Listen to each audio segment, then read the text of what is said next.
వీర్యాన్ని తరచూ రిలీజ్ చేయకుండా బాడీలోనే స్టోర్ చేయగలిగితే ఏం జరుగుతుంది? అది తెలియాలంటే అసలు వీర్యం ఎలా తయారవుతుందో మనం తెలుసుకోవాలి. వీర్య కణాల తయారీకి మూలం మనం తినే ఆహారం. మనం తిన్న ఆహారం 7 ధాతువులుగా మారుతుంది. త్వక్ అసృక్ మాంసమేదో అస్థి మధ్య శుక్రములు. త్వక్ అంటే చర్మం, అసృక్ అంటే రక్తము, మూడవది మాంసము. ఆ రక్తము గడ్డ కడితేనే తయారయ్యేది మాంసము. మేద అంటే మేధస్సు. ఆ మాంసము కూడా గడ్డ కడితేనే తయారయ్యేది కొవ్వు. అస్థి అంటే ఆ కొవ్వు కూడా గడ్డ కడితేనే ఏర్పడేది ఎముక. ఈ ధాతువులు ఏర్పడడానికి ఒక్కో దానికి 5 రోజులు సమయం పడుతుంది. కాబట్టి ఎముక తయారైన 5 రోజులకి మధ్య అంటే ఆ ఎముక మధ్యలో ఖాళీ ఏర్పడి అందులో ఉండే గుజ్జు, దాన్నే మూలుగా అంటాం.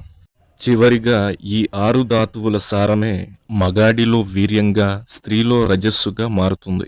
అయితే ఇప్పుడే తయారైన వీర్య కణాలు డెవలప్ అవడానికి ఇంకా కొన్ని వారాలు పడుతుంది. ఎందుకంటే వీర్యోత్పత్తి, స్పెర్మటోజెనిసిస్ అనేది చాలా కాంప్లెక్స్ అండ్ డెలికేట్ ప్రాసెస్. ఎందుకంటే ఎర్లీ స్టేజ్లో స్పెర్మ్ సెల్స్ ఫామ్ అవ్వాలి, వాటిలో క్రోమోజోమ్ రిడక్షన్ జరగాలి, తర్వాత దానికి టైల్ అండ్ హెడ్ ఫార్మేషన్ జరగాలి. అలా ఒక ఫుల్లీ ఫామ్ అయిన స్పెర్మ్ సెల్ అనేది టెస్టికల్స్లో తయారవుతుంది. ఇదంతా జరగడానికి 64 నుండి 74 రోజులు పడుతుంది. కానీ ఇక్కడితో అయిపోలేదు. ఇంకా స్పెర్మ్ సెల్స్ మెచ్యూర్ అవ్వలేదు. అవి ఇంకా మొటిలిటీని గెయిన్ చేసుకోలేదు.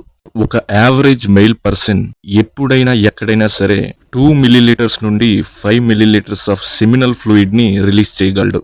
అంటే 1 మిల్లీలీటర్ ఆఫ్ సెమినల్ ఫ్లూయిడ్ లో 50 నుండి 150 మిలియన్ ఆఫ్ స్పెర్మ్ సెల్స్ ఉంటాయి. అప్పుడు 5 మిల్లీలీటర్స్ లో ఎన్ని స్పెర్మ్ సెల్స్ ఉంటాయి?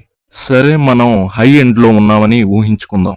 అప్పుడు 150 మిలియన్ ఇంటూ 5 అంటే 75 కోట్ల స్పెర్మ్ సెల్స్ ని సింగిల్ ఎజాక్యులేషన్ లో రిలీజ్ చేయగలుగుతాడు. కానీ అందులో ఒక్క స్పెర్మ్ సెల్ మాత్రమే ఏదైతే చురుగ్గా ఈదగలుగుతుందో అది మాత్రమే ఫిమేల్ ఎగ్ తో ఫెర్టిలైజ్ అవుతుంది. కాబట్టి అసలు కథ ఇప్పుడే మొదలవుతుంది. అలా సెమినిఫెరస్ ట్యూబ్యూల్స్ లో తయారైన స్పెర్మ్ సెల్స్ ఎపిడిడమిస్ అంటే టెస్టికల్స్ కి కనెక్ట్ అయి ఉన్న ఒక రౌండ్ కాయిల్ ట్యూబ్. దీన్ని విడదీస్తే 20 అడుగుల పొడవు ఉంటుంది. నిజానికి ఇది స్పెర్మ్ సెల్స్ కి ఒక స్విమ్మింగ్ అకాడమీ అని చెప్పొచ్చు. ఎందుకంటే అవి ఇక్కడే మొటిలిటీ గెయిన్ చేసుకుంటాయి. ఎపిడిడమిస్ యొక్క డిజైన్ ఎలా చేయబడిందంటే ఇక్కడ మెచ్యూర్ అయిన స్పెర్మ్ సెల్స్ రిలీజ్ చేయని కారణంగా చనిపోతాయి. అప్పుడు అందులో ఉన్న ప్రోటీన్స్ అండ్ మినరల్స్ అబ్జార్బ్ చేసుకోబడి బ్లడ్ స్ట్రీమ్ లో కలుస్తాయి. ఇప్పుడు మళ్ళీ అదే రక్తం నుండి వీర్యం తయారవుతుంది. ఈసారి అది మరింత వైటలైజ్ అవుతుంది. మళ్ళీ అదే 80 రోజుల టైం లైన్, మళ్ళీ అదే ప్రాసెస్. అప్పుడు రిలీజ్ అయిన వీర్యం అనేది శరీరం ఆ రోజు తయారు చేసింది కాదు. అది నువ్వు 2-3 మంత్స్ బ్యాక్ తిన్న ఆహారం నుండి తయారైంది. అంటే అవి fully matured and motile sperm cells.